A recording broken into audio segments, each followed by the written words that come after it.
watching America's first and only daily talk show for and about the Filipinos. Today is a Thursday of a very short work week. Yay! Tomorrow is Friday already. Ako po si Janelle So, ang inyong kababayan dito sa Los Angeles. Catch me on Twitter, twitter.com/Janelle So, JANNELLESO. Last month, I was in the Philippines twice, and I tell you, every time I go back, I just fall in love. It makes me feel like I don't want to come back here. Pero kayo po, when was the last time you were back in the Philippines? Marami pong mga incentives ngayon for what we call mga balikbayans. Let's watch this. Kay layo man nang narating, kay tagal mang nawala, babalik pa rin. Ito ang tema ng bagong proyekto ng Kagawaran ng Turismo sa Pilipinas, isang delegasyon na pinamumunuan ni Department of Tourism Secretary Alberto Lim ay naglibot sa iba't ibang bahagi ng Timog Amerika upang hikayatin ang mga Pinoy na magbalikbayan.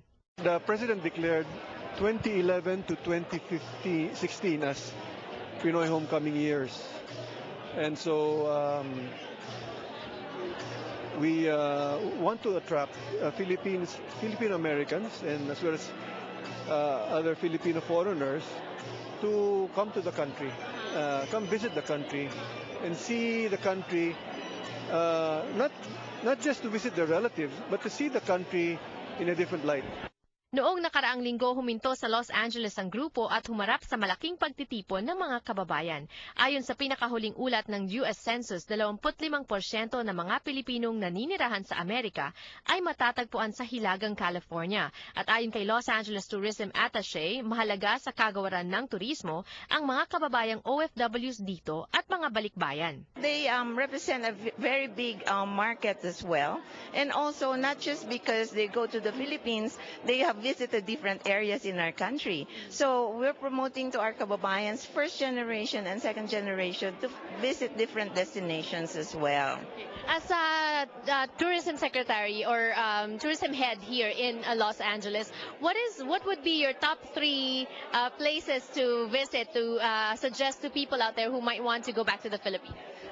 Well, there's a plethora of choices, but we can go to Boracay, there's Palawan, there's Cebu, and of course there's Metro Manila and Calabarzon. Kabilang sa mga dumalo si Honorable Edgar San Luis na representative ng 4th District ng Laguna. Siya rin ang Vice Chair ng Committee on Tourism sa Kongreso at ipinaliwanag niya ang kahalagahan ng pagbabalik Pilipinas upang bumisita man o magretiro. The reason why we are here is to invite Filipino communities, Filipino Americans to come home and revisit and be part and to share and to give to the rebuilding of our nation. You know, not only tourism, but of course to share the knowledge that you have gained in other countries. A lot of Filipinos here, they haven't been back in like siguro 10 years and years, 5 years. What has changed? Talk to them. Marami na pagbabago doon.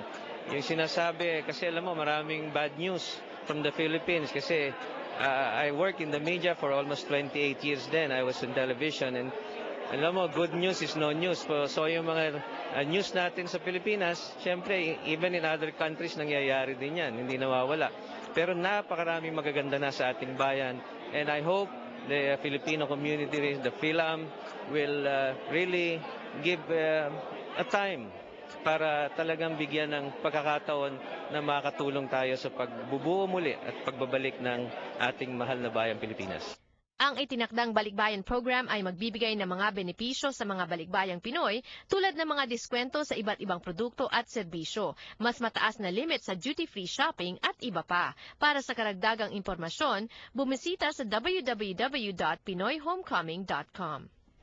Guys, the land of your birth is the land of your heritage. Kung saan po tayo pinanganak, yun po ang ating pagkakakilanlan bilang mga Pilipino. Kaya ariin po natin ito.